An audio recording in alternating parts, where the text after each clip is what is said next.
माझी डिलिव्हरी झाली आहे आणि मला बेबी झाल्यापासून बेबीसोबत काहीच कनेक्टेड फील होत नाही. सुसायडल थॉट्स येतात आणि काहीच करण्याची इच्छा होत नाही. नुसतं झोपून राहा असं वाटते. असं का बरं वाटते मॅम? काय झालं असेल? ओके, तुम्हाला जो त्रास होत आहे ते बऱ्याच लेडीजमध्ये कॉमन आहे. ठीक आहे, त्याच्यामुळे घाबरून जायचं काही कारण नाही आहे. तर या पेशंटसोबत जे होतं आहे त्याला म्हणतात पोस्ट पार्टम डिप्रेशन. तर पोस्ट पार्टम डिप्रेशन म्हणजे काय? डिलिव्हरीनंतर बऱ्याच महिलांमध्ये हार्मोनल इम्बॅलन्स होतो आणि तो मोठ्या प्रमाणात होत असतो. ठीक आहे, त्याच्यामुळे बऱ्याच लेडीजला डिलिव्हरीनंतर एकटं वाटते, उदासीनताची भावना येते, रडायला येते, बाळासोबत कनेक्टेड फील होत नाही, काही करण्याची इच्छा होत नाही.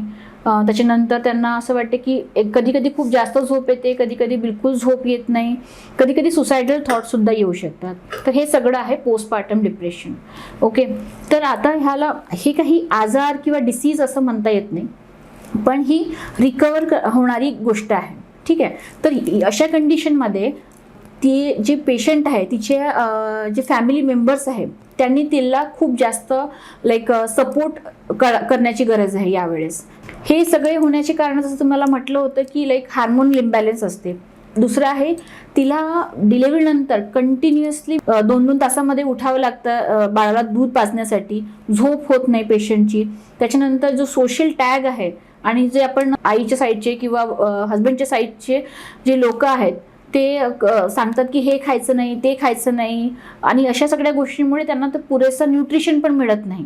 ठीक आहे, आणि डिलिव्हरीनंतर इतकं जास्त ब्लिडिंग आणि हे सगळ्या गोष्टी चालू असतात की शरीरामध्ये हिमोग्लोबिनची कमतरता असते, न्यूट्रिशनची कमतरता असते. एकंदरीत या सगळ्याचा प्रभाव तिच्या मेंटल स्थितीवर पडतो. त्याच्यामुळे ह्या पेशंट अशा गोष्टींमधून सफर होतात.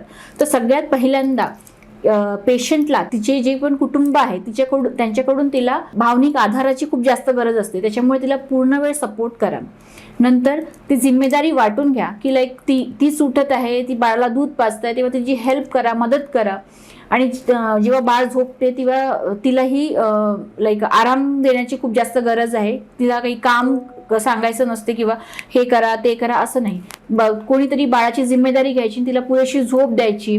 ठीक आहे, त्याच्यानंतर तिच्या खाण्यापिण्याकडे प्रॉपर न्यूट्रिशनकडे लक्ष द्यायचं आहे. असं नाही की हे नका खाऊ, ते नका खाऊ, हे आंबट आहे, त्याच्याने बाळाला असं त्रास होईल, गरमीत झोपा, कूलर नका लावू, AC नका लावू, असं नाही चालत. ठीक आहे, पेशंटला पूर्णपणे आरामाची गरज असते. तिला तिच्या हिशोबाने राहायची स्वतंत्रता मिळाली पाहिजे. तिला पूर्ण तो फॅमिली सपोर्टची गरज असली पाहिजे आणि प्रॉपर न्यूट्रिशनची. ठीक आहे, तर जेव्हा पूर्ण कुटुंब साथ देते, स्पेसिफिकली हस्बंड, या वेळेस हस्बंडची सगळ्यात जास्त गरज असते प्रत्येक गोष्टीसाठी. इमोशनल सपोर्ट म्हणा, त्याच्यानंतर तिला सोल्युशन नाही पाहिजे कोणत्या गोष्टीचं की असं करा तसं करा, नाही, तिला फक्त सोबत पाहिजे असते आणि ते तुम्ही द्यायला पाहिजे. जर तुम्हाला असं काही समस्या जाणवत असेल तर तुम्ही आमच्या क्लिनिकला संपर्क साधू शकता.